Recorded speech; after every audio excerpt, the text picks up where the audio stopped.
Hello and welcome to the new video. So today we're going to be talking about the old and the new. The old British Army's physical fitness assessment and the new soldier condition review. And I'm going to give you my opinion on whether it's better or worse.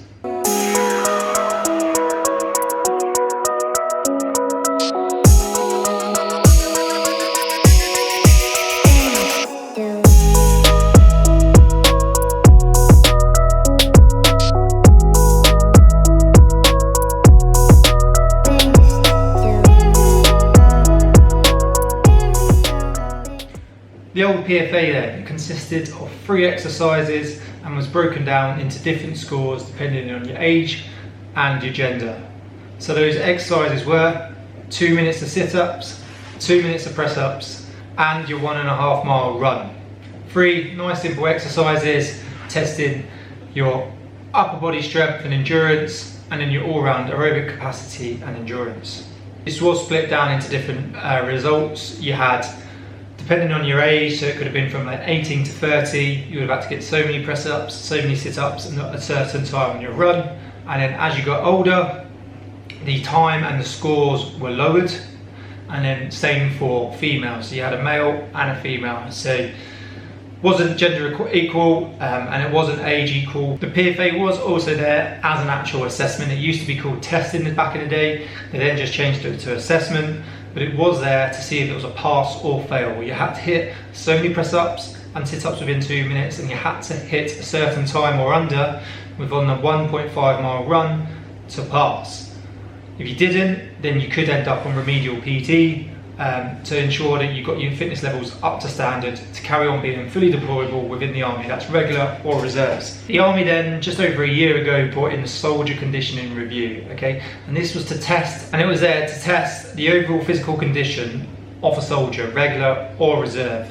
And with this test or review, it is gender and age neutral. So no matter what gender age you are, it's the same across the board. And it uses all gym-based exercises to test. The soldier condition review consists of 6 exercises to test the whole of an individual, okay? And the first exercise is the broad jump to assess the lower limb explosiveness. You then have the seated med ball throw to test the explosive upper body strength.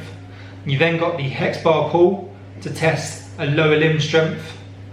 You've got a 100-meter shuttle to assess the lower limb explosive power and your aerobic capacity. Your pull-ups for your upper body strength, and a 2-kilometer run for aerobic capacity. So straight away there you can see that there's a lot more exercises and it's actually assessing all of the body. Is it better or worse? The biggest question is, have they lowered the scores to fill this gender age gap? Well, definitely 100% it's better, like miles better compared to the old assessment. You used to do press-ups, sit-ups and a run. So you didn't test really your explosive power, you didn't test your lower limbs.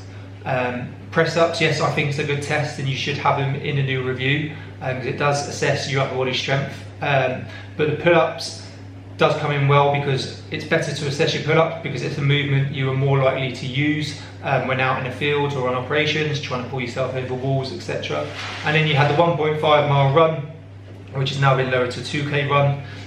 I don't know why you just couldn't have kept it a 1.5 mile run. It still assesses your aerobic capacity, but I know they did put a lot of scientific backing into this, so that's why it has had a complete overhaul. It's completely changed. I generally think it's better.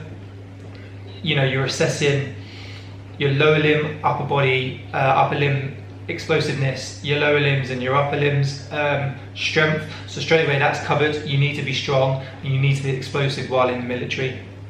And you're still getting your aerobic capacity tested with the 100-meter shuffles, which is good because that's a testing your agility, your power over a short distance. With when you're getting into contact and you need to move fast, get up, get down, it's definitely assessing that. And then you've got the 2K run.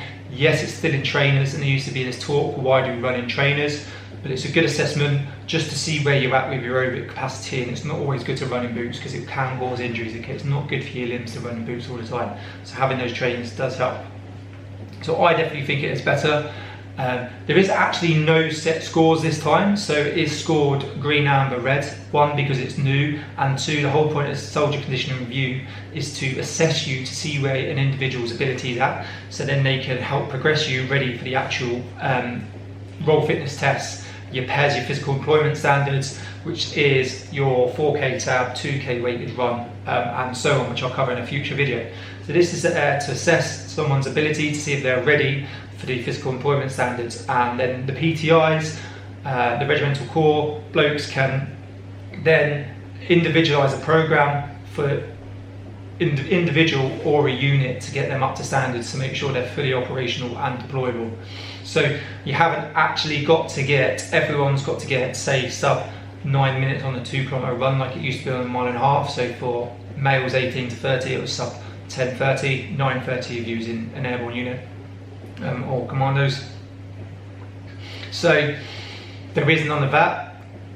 I think the scores, in my opinion, may be too high. So for the kilometre run, there's obviously a low standard for a bright green, and then red is quite high. So because there is no pass or fail anyway, but I think that red should be lowered a little bit, just because it's too much time, I think, to run 2 kilometres.